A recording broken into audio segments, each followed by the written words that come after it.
Eto, grabe, no? Habang busy ang lahat sa filing of candidacy at busy ang mga Senado at Kongreso dito sa ginagawang hearing ng Alice Guo at kung sino-sino pa, no? Ito pala, balita natin, meron na pala tayong kababayang Pilipino ang nabitay.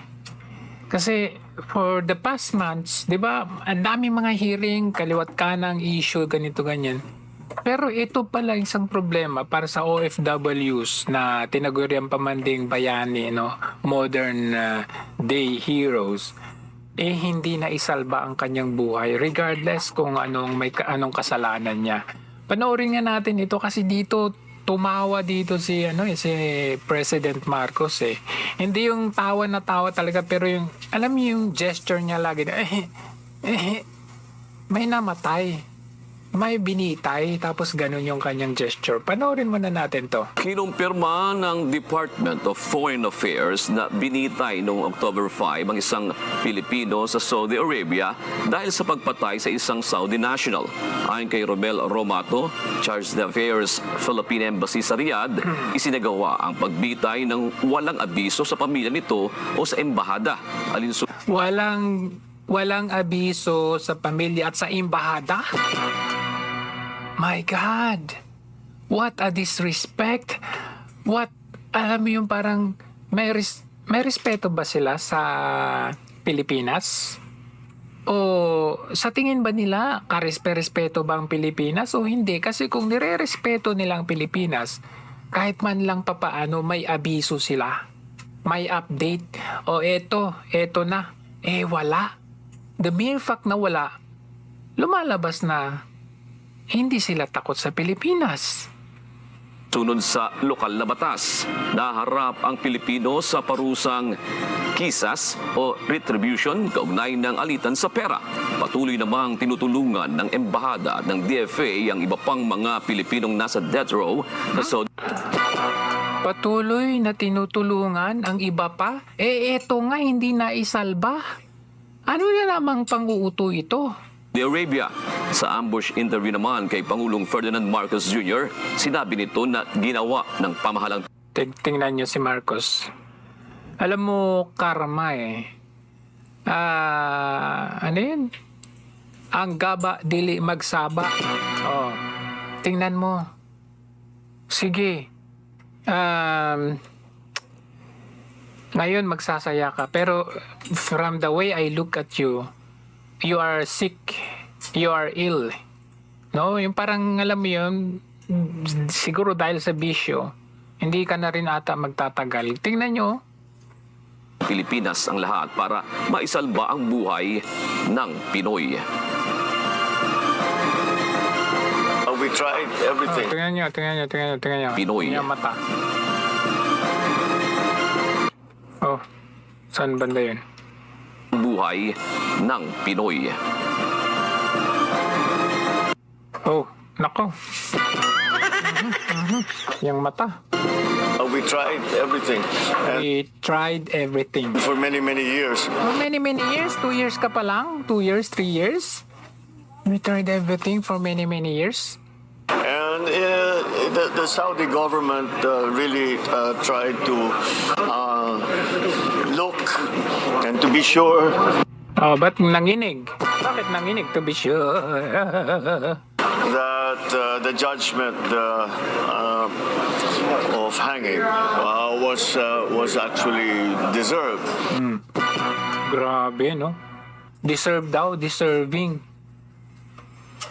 Tama lang daw. Deserve daw nung government ay yung decision. Tingnan yun.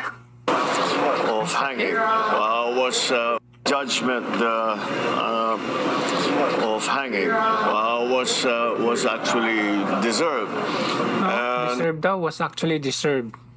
nonetheless, we appealed to the better natures against. Oh, ano yun? Ba't may ganung may ganung Appealed gesture? to the better natures against of Oh. our. Alam niyo kung ako ang magbabasa dyan sa ganun niya, it just shows that guilty siya na wala siyang ginawa. Maalala ninyo yung patawa-tawa siya nung sa Australian Reporter kasi guilty siya. Doon yung yan yung outlet niya na wala talaga siyang nagawa kaya idinadaan niya sa ganyan. Pero nonetheless, gamitin ko yung term niya, nonetheless, hindi pa rin maganda yung ginagawa mo na may binitay tas ganyan yung gesture mo, tignan mo. Appealed to the better natures, I guess, of our friends Sana matulungan mo. in Saudi Arabia to perhaps have another look, and they did. Anong tinitignan mo sa kisame? And unfortunately, the law there is very strict, and Nirerespeto natin yung batas nila. Ganun ang batas nila. Pero it's not the way, this is not how you deal with it. Parang ang weak eh. apparently the conviction has stood, and one of ours has been taken away. Wow, grabe.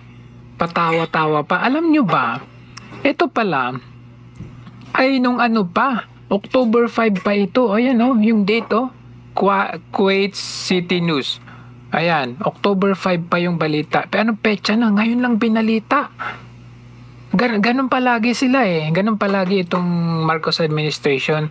Pag nangyari na, it will take few days more bago nila ibabalita ito. Siguro dahil pinag-iisipan nila how to deal with this, anong sasabihin natin with this. Pero alam nyo, sa panahon ni Duterte, marami ang nasa death row ang nasave niya. Noong panahon ni Duterte, hindi siya tumatawa. Galit na galit yan si PRRD. Hindi po pwede yung mga ganito. Tignan natin anong panahon ni PRRD, hindi ganito Hindi ganito. Makikita mo talaga yung pagmamahal niya, concern niya sa mga OFWs. Tignan niyo. Release lang ng babae doon sa Maguindanao yun. She's a Maguindanao lady. Before coming here, nag-usap kami. Kasi she was spared.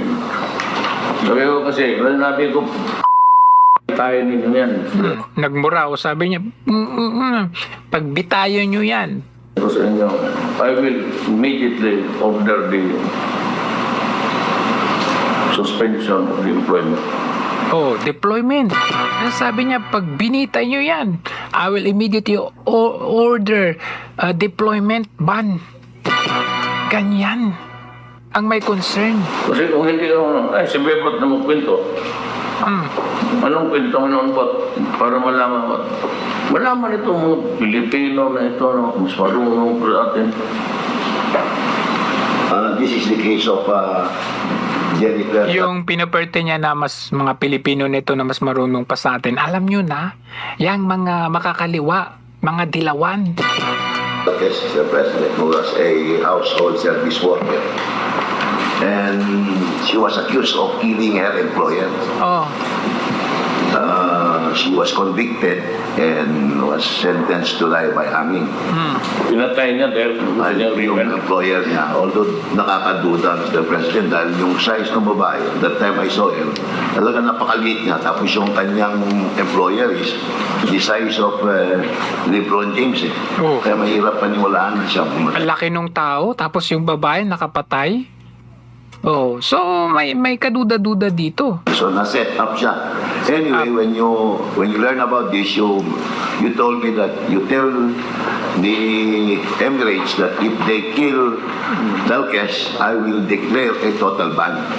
So together with Administrator Kakdak of OWA, we went to Abu Dhabi, Mr. President, and relate the same instruction that you gave me, that I said, the President respect your justice system, but the President feels that if you harm his countrymen, then he just has to declare a total deployment ban for the entire United Arab Emirates. So, after that, Mr. President, 2 months after, we learned na kinumute yung sentence niya of death to only 3 years. Kaya hindi pa na-serve yung 3 years, pinalaya na siya. And that's the girl that and they are invited. Grabe. Saan ka nakakita ng ganyan? Hindi siya natakot. Bagkus, yung Saudi pa ang natakot kay PRRD. After 2 months, anong ginawa? Ni-reduce from life sentence by hanging, ginawang 3 years. At wala pang 3 years. Natapos na. Na-serve niya yung kanyang pero sa ngayon, patatawa-tawa pa yung Pangulo. I mean, dito mo makikita talaga na very strong itong President Duterte na ito. Hindi talaga siya nagpatinag. I think as to go there, so that they can can be hung there. Obviously, natakot sila doon sa sabi niya. Hindi, kung kasi what I'm trying to Natakot sila. say is, kung hindi ka walang mangyari talaga sa bayan na ito. Oh. Ano yung hindi ko alam kung ano yung na-blip doon pero parang ang dating dito, kung hindi ka lalaban, okay, kung hindi mo sila mumurahin, walang mangyayari sa bansa bayan nating ito. Kailangang ipakita natin na tayo ay lumalaban. Akala ko ba matapang itong si BBM, lalo yung sinasabi niya sa South China Sea, West Philippine Sea, pero nung wala na, umurong ang bayag. Dito pa nga lang Ang point ni PRRD dito, ipakita mo na ikaw ay ipinaglalaban mo ang karapatan ng mga countrymen mo. Para matakot sila. Totoo lang. If you cannot save If you cannot save your fucking countrymen, babe, ganyan ang pagkakaiba nung kay PRRD. Hindi lang yan. Tingnan nyo, sa another balita nung mga mainstream media noong araw, ganun at ganun. Ibinunyag naman ni Pangulong Duterte kung paano nailigtas sa parusang bitay ang Pinay overseas worker na si Jennifer Dalquez sa UAE. Ayon sa Pangulo, tinakot niya ang mga opisyal ng UAE na ipatitigil ang employment doon oras na bitayin ang ating kababayan. what I'm trying to say is, kung hindi ka walang mangyari talaga sa bayan na ito. Totoo lang. If you cannot save better behave. So, di ba, 2017 po yan nangyari. The next year, may issue na naman. May issue, tignan nyo. Hindi. Tignan muna pala natin itong pagtatagpo pala ni PRRD at saka nitong si Janet. Sa Twitter post ng Administrator ng Overseas Workers Welfare Administration na si Hans Leo Kakdak, ang pagkikita ni na Pangulong Rodrigo Duterte at Jennifer Dalquez sa Malacanang kahapon. Niyakap ni Dalquez ang punong ehekutibo. Batay sa tweet ni Kakdak, tearful at joyous ang pagkikita ng dalawa. Si Dalquez ang OFW na hinatulan ng death penalty ng United Arab Emirates sa kasong pagpatay sa kanyang amo. Sinaksak umano ni Dalquez ang kanyang amo matapos siyang pagtangkaang gahasain. Subalit inapela ito ng Philippine government. Naabswelto ang Pinay workers sa bitay matapos baliktarin ng Court of Appeals ng Alain ang guilty verdict. Binaliktad. Ayon kay Pangulong Duterte, nagbanta siya sa UAE hinggil sa kaso ni Dalquez. Sabi ko kasi, nabi ko, tayo ninyo yan. Sabihin ko sa inyo, I will. So yan nung 2017, naisalba yan ni PRRD. 2018, meron na naman. Anong ginawa ni PRRD? Okay, nagbanta ulit siya. Huwag tayong, sana ang leader natin, kagaya ni PRRD, huwag tayong matakot. Paglaban natin ng mga karapatan ng OFWs natin. Tingnan ninyo, noong 2018, meron na namang issue. Magandang tanghali. Tuloy nang ipinag-utos ni Pangulong Rodrigo Duterte ang deployment ban ng mga OFW sa Kuwait matapos ang insidente kung saan isang Filipina domestic helper ang natagpuang patay sa isang freezer sa Al-Shaab, Kuwait. Narito ang report ni Rosalie Cos.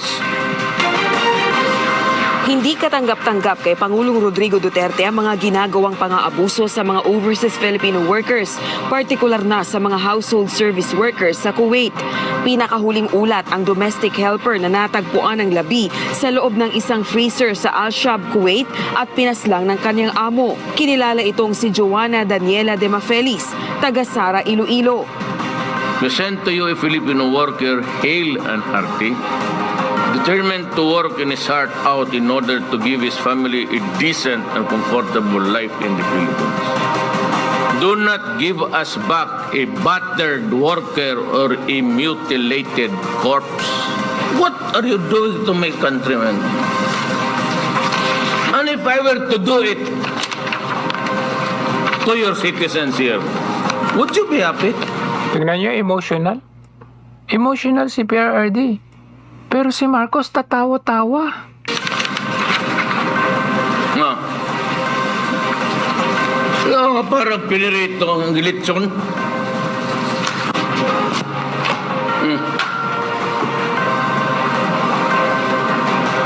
Is there something wrong with your culture?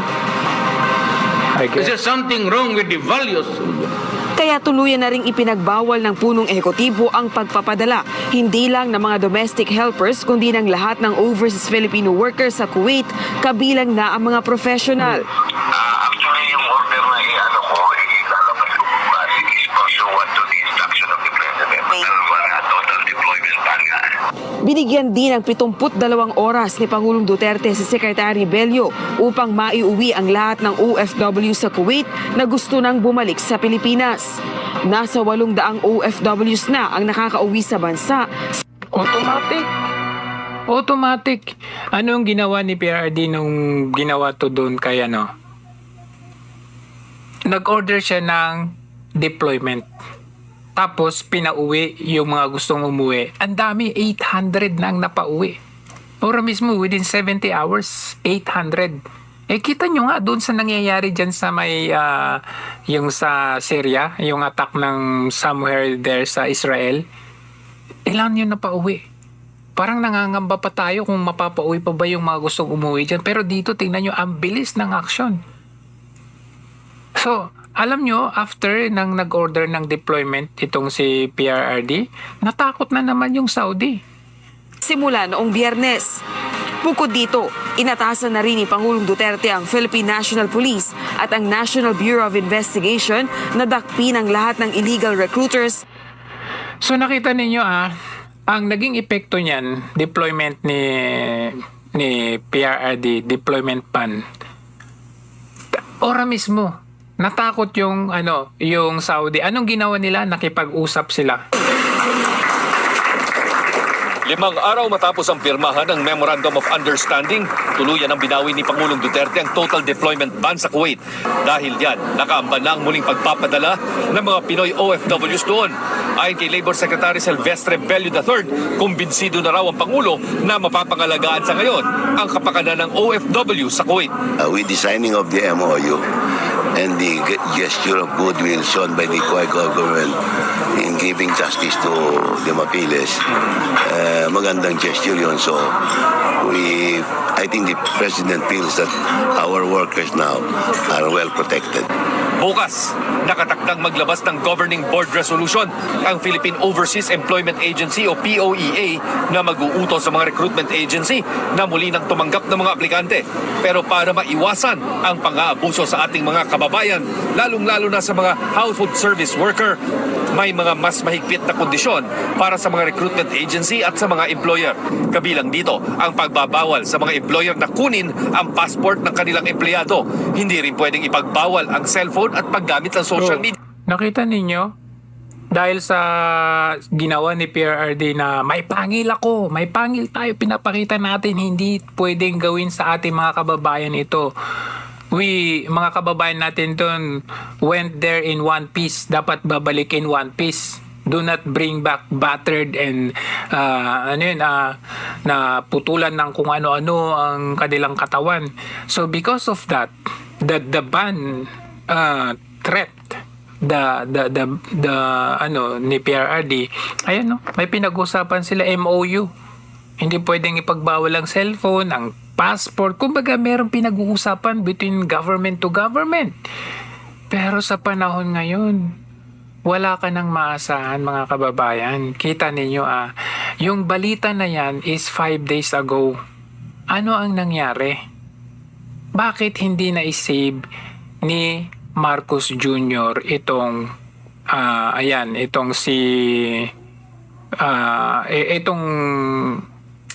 binitay na ito? Kasi ang kwento dito,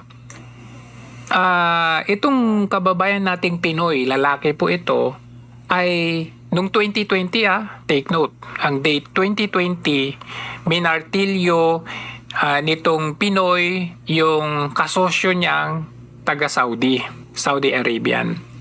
Minartilyo niya. Siguro sa away ang pera yan eh. Kaya namartilyo niya. Ngayon, 2020 nangyari yun. 2020, tapos sinatulan siya ng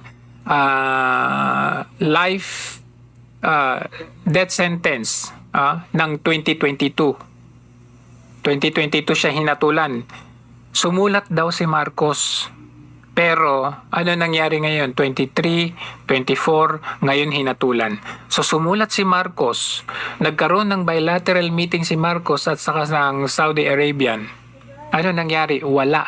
Alam niyo, sa totoo lang, noong panahon ni PRRD, pag may ganyan, takot sila. Matatakot yan sila. Kasi bawat may isyong ganyan, ang binabalandra ni PRRD yung deployment ban. Alam nung Saudi Arabia na pag binan mo yung yung mga workers sa kanila, talagang mapaparalyze yan sila. Mapaparalyze yan sila, hindi nila kaya yun.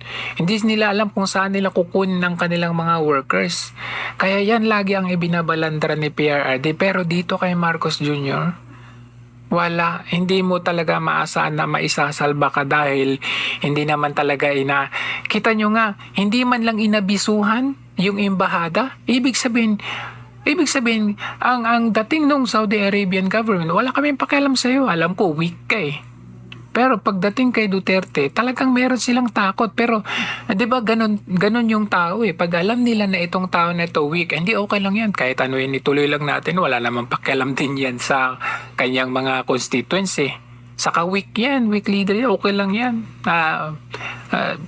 Lulusutan lang yan na parang ganun lang yan, tatawanan. Yun yung naging epekto ng pagiging weak leader ni Marcos Jr. Kasi kung totoo, na-prevent sana nila yan eh. Na-prevent nila. Panahon ni Duterte, nakita nyo naman ang emosyon ni Duterte. Galit na galit siya. Pero ngayon, wala kang makita. Nasa party, laging may ayuda, laging may ganito, pupunta sa ibang bansa, pero wala naman. I mean, walang impact yung meeting niya sa mga iba-ibang bansa dahil alam nila na pipitsugin lang naman eh in terms of yung kanyang mga policies. Hindi nila marespeto or hindi nila talaga magawang magimbal or matakot sa kanya or yung even just little bit of respect. Paano mo nagawa yun na hindi mo abisuhan ng embahada? Ibig sabihin, hindi mo nire-respeto yung embahada ng Pilipinas.